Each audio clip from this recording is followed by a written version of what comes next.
Angela. How are you feeling? Hindi ko makalimutan yung nangyari kagabi. Kitang-kita ko kung paano ka tinulak ni Evelyn. Hindi ko rin po inakalang magagawa sa akin yun ni Tita Evelyn. Tinuring ko pa man din siyang parang mama ko. Tapos magagawa niya rin naman pala akong saktan.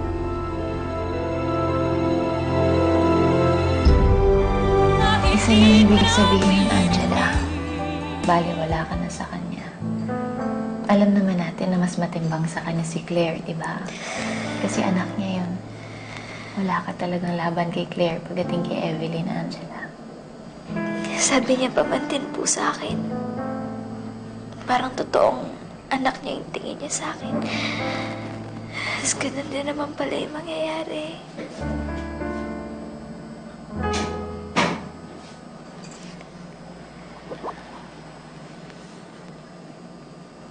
Alam mo, Angela, hindi mo kailangan manlimos ng pagmamahal kay Evelyn.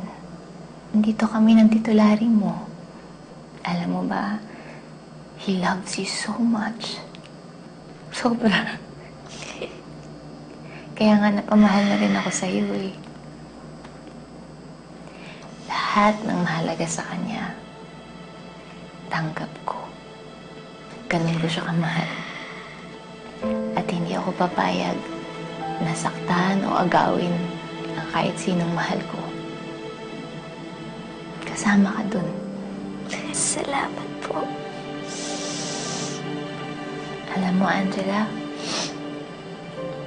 alam ko pangarap mo mahanap yung pamilya mo.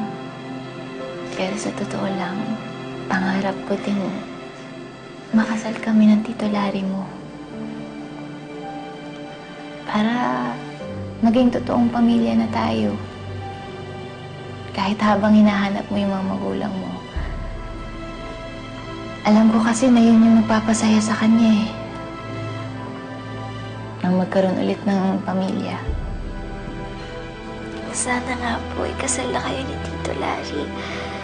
Alam mo, ramdam na ramdam ko po. Nakikita ko talagang mahal na mahal ka niya. Sa tingin mo, nakikita niya rin yun? Oo naman po. Minsan kasi, napapaisip ako bakit kaya hanggang ngayon hindi pa rin niya ako niyayaya magpakasal. Tita, sigurado ko, mangyayari din po yun.